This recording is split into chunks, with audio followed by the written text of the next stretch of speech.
It's time for part 2 of this week's special giant-sized two-part edition of the Magic the Gathering Market Watch. This video is sponsored by Flipside Gaming. Check out flipsidegaming.com for all your gaming needs. Right now, you can pre-order Teenage Mutant Ninja Turtles products, Secrets of Strixhaven products, or find a vast number of other great items on their website. Remember, shipping is free in the US if your order is over $100 or consists only of singles.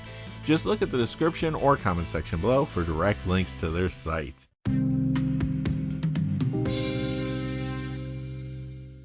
Hey there, this is John from Heroes and Legends, and welcome to another edition of the Magic the Gathering Market Watch. As I said in part 1, the secondary market is still extremely hot. A lot of the card spikes are tied into the Commander ban list announcement that occurred on Monday, but there are other factors at play too. Due to all the activity, we again have divided the Market Watch into two parts. In part 1, we saw the cold cards numbered 6 through 4 and the hot cards numbered 30 through 16. This time, we'll be looking at the top 3 coldest and top 15 hottest cards of the week. As always, our lists are based on two pieces of criteria: the percentage change in the value of the cards, as well as the change in the number of sales from week to week. This week, in order for a card to be featured, it had to be moving at least 20% and at least $1 in either direction. Quickly, before we get started though, just one fast thing. I do want to say thank you to one of our gold patrons, and that is Todd Branch. Todd, thank you so much for all your support on Patreon. I truly could not do this without viewers like yourself. Also, thank you for the numerous generous super thanks tips you've given. I really do appreciate the support for the channel, so thank you again, Todd. And now, without any further ado, let's get into it. We'll begin with the coldest cards of the week, part 2. Again, this week there weren't a ton of cards moving down significantly, but there were 6 you should be aware of. We've already seen numbers 6 through 4 in part 1. Now let's look at the top 3. Last week, this was number 19 on the hot list. This week it arrives on the cold list at number 3, Sunderflock, down $3 to $5 for a 38% decrease.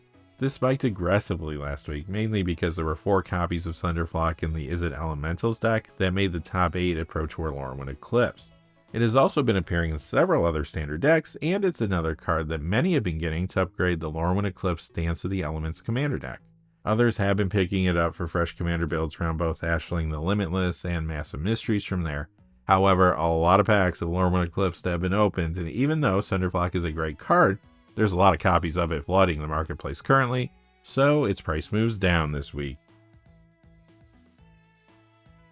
Last week, this was number 11 on the hot list. This week it's number 2 on the cold list, Deceit, down $6.30 to $25. That's a 20% decrease. We saw this spike last week after it was a 4 of in the Dimir Excruciator decks in the top 8 approach where Lorwyn Eclipsed, including the winning deck. Plus, the Is It Elementals deck in the top 8 was running 3 copies of Deceit in the main and 1 in the sideboard. On top of that, several other standard decks have been using this, and it has appeared in Pioneer, Modern, and Commander builds as well.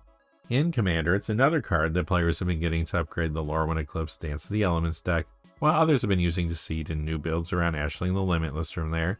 Like the previous card though, there are lots of copies of Deceit hitting the marketplace due to the high amounts of Lorwyn Eclipse packs being open, so even though it's a highly played card, the price still slides down this week.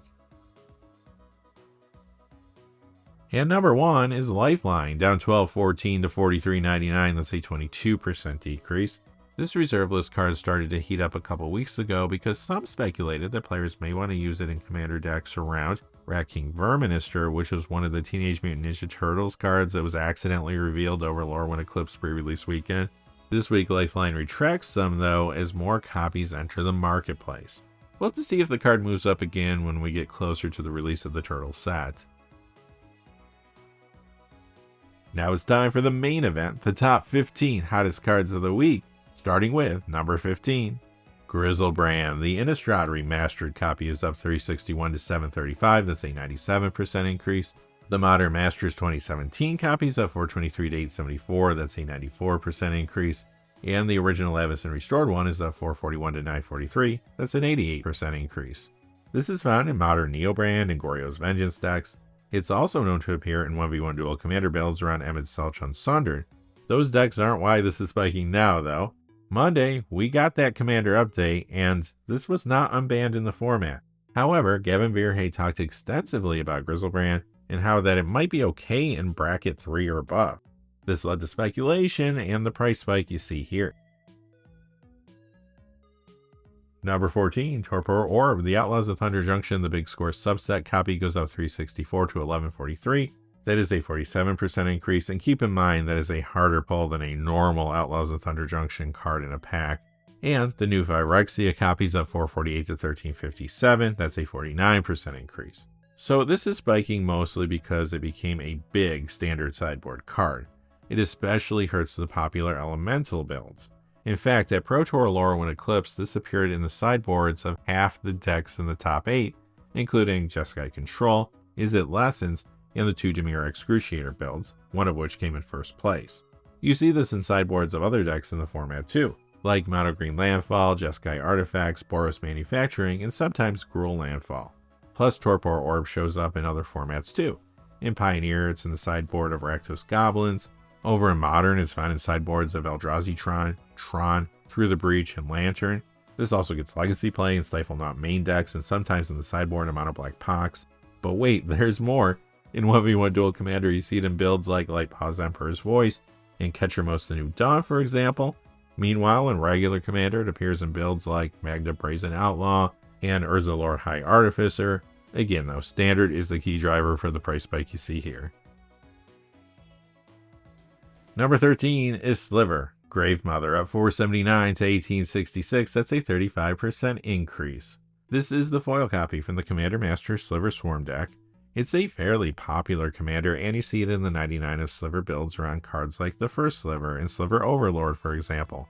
Why is this spiking now, though?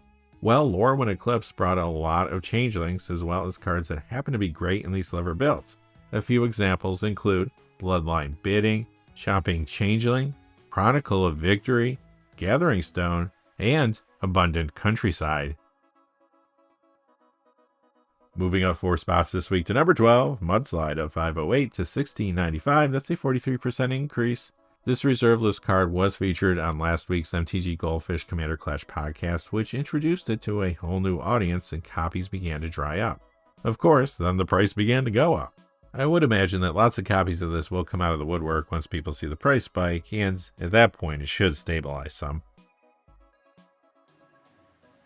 Moving up 6 spots this week to number 11, Nurgle's Rot, up $5.12 to $15. That's a 52% increase. This is from the Warhammer 40k The Ruinous Powers Commander deck. It appears in Commander builds around Arietta the Charmed Apple and Abaddon the Despoiler from its precon, for example. However, this spike is due to the speculation based on the little bit that we know about Secrets of Strixhaven. One of the upcoming Commander decks is called Silver Quill Influence, and it's an Orzhov build that will be using auras and other enchantments to make opposing creatures fight each other while you draw cards. Nurgle's Rot may be a good upgrade to that deck, or it might be useful in fresh builds around the front-facing commander, which has been revealed. That's Killian Decisive Mentor.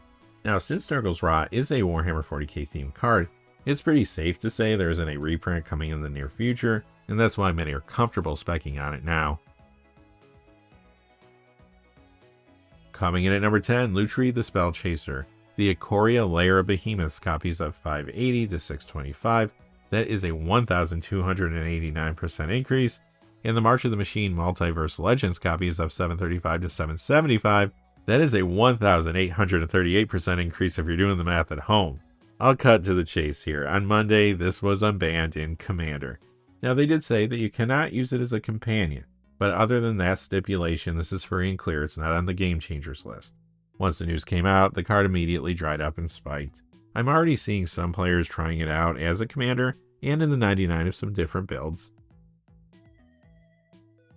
Moving up 11 spots this week to number 9, Tyvar the Bellicose, up 757 to 1920. That's a 65% increase. This is a fairly popular commander, and it's found in elf-centric builds like the ones around Lathril Blade of the Elves. The elf support from Lorwyn Eclipse is what's pushing the card's price. Additionally, Tyvar is appearing in commander decks around both High Perfect Morkant and Marlin Fey Ascendant from Lorwyn Eclipse. Number 8 is Gilt-Leaf Palace. The Mystery Booster copy goes up 231 to 1029. That is a 29% increase. The Lorwyn copy's up 878 to 1570. That's a 127% increase. Similar story here as the previous card. The elf support from Lorwyn Eclipse is making this spike too. You see Gilt-Leaf Palace in the mana bases of elf-centric commander builds around cards like Lathril Blade of the Elves and Tyvar Bellicose, for example. And this too appears in new commander builds around High Perfect Morcant and Marlin Fey Ascendant from Lorwyn Eclipsed. Number 7, Primeval Titan. The Time Spiral Remastered copy goes up $7.96 to $24.97. That is a 47% increase. The Magic 2012 copy up $10.24 to $20.74. That's a 98% increase. The Iconic Masters ones up $11.12 to $22.13. That's a 101% increase. The Magic 2011 copies up $12.99 to $22.99. That's a 130% increase. And the Modern Masters 2015 copy goes up $13.62 to $23.24. That's a 142% increase. Even though Modern has changed a lot, the Amulet Titan build featuring this card is still performing extremely well. You also see Primeval Titan and Lumer Bellow of the Woods and Azusa Lost Seeking 1v1 dual commander decks. But you know where this doesn't show up? Regular Commander, because it's banned there. Some were speculating that this would be unbanned on Monday. It was not. But Gavin Verhey did say that the team's thoughts on the cards that they gave at the previous Commander update last year still apply, and back then Gavin stated that he could see this potentially becoming unbanned and being put on the Commander Game Changers list. Even though we may get more frequent Commander updates, I still think it will be a while before this or any other cards come off the ban list. If that is the case, these spikes may retract some as attention moves off this topic and onto other things. Moving up 12 spots this week to number 6, Prophet of Kruphix. The Theros copy is up $378 to $780, that's a 94% increase. And the one from the Magic 2015 Clash Pack, which only comes in foil, that's up $14.05 to $26, that is a 118% increase. There was speculation last week that this would be unbanned in Commander on Monday. However, like the previous card, this did stay on the ban list. But this card's price, like a lot of them in this situation, has stayed pretty steady since. That might be because Gavin Verhey said that we would potentially be getting more frequent Commander updates.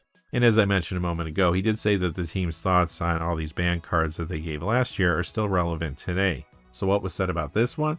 The article stated, and I quote, "This isn't necessarily locked on the ban list forever."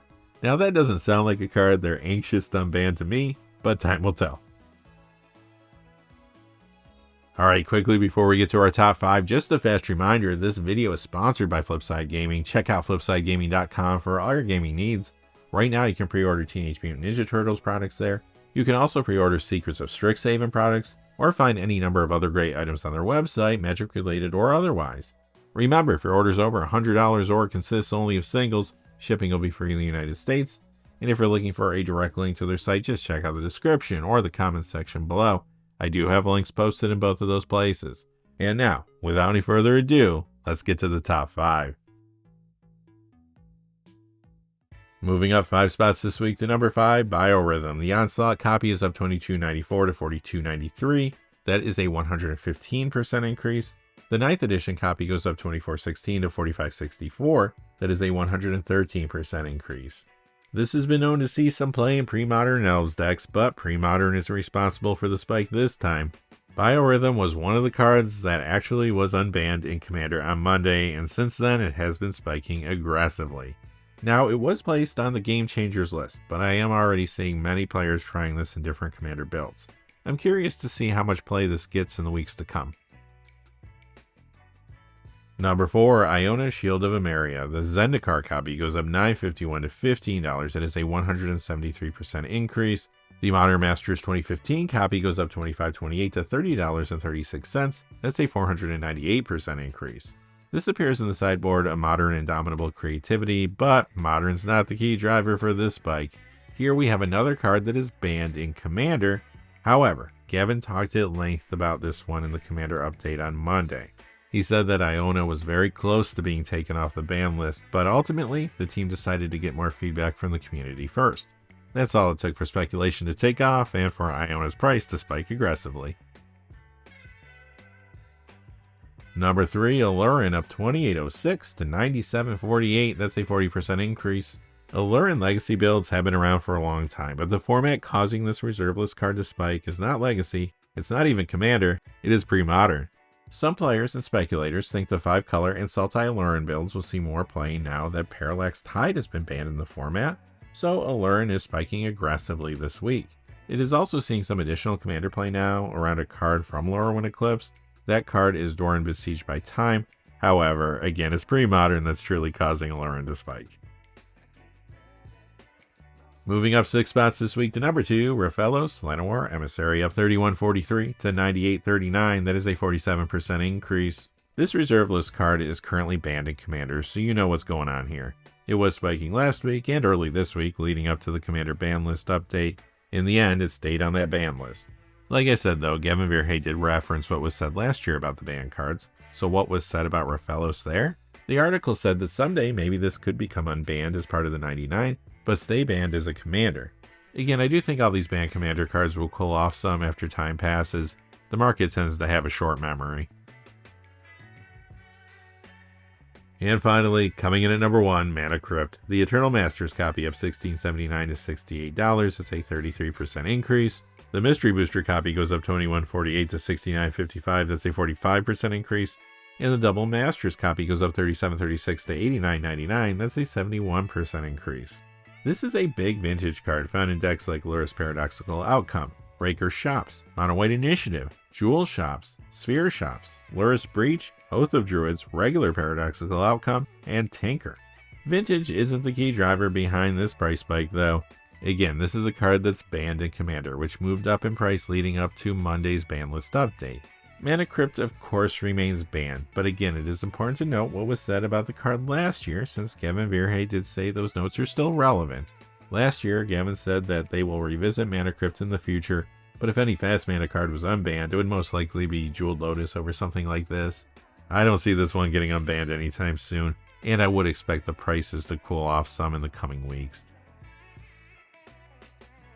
Alright, that's going to do it for this 2-part edition of the Magic the Gathering Market Watch. Quite a week it's been with the Commander update. Who knows what next week's going to hold, but until next time, hey, thanks for watching. If you enjoyed the video, please give us a like and subscribe, and have a great day. Hey, thanks for watching. This video is made possible through the generous support of viewers like you on Patreon. Check out the description below for links to our Patreon page as well as our Amazon affiliate store, where a small percentage of all sales will also help support the channel. Finally, if you haven't had a chance yet to subscribe, hit that subscribe button so you don't miss any of the new videos on Heroes and Legends. Talk to you again soon, and have a great day.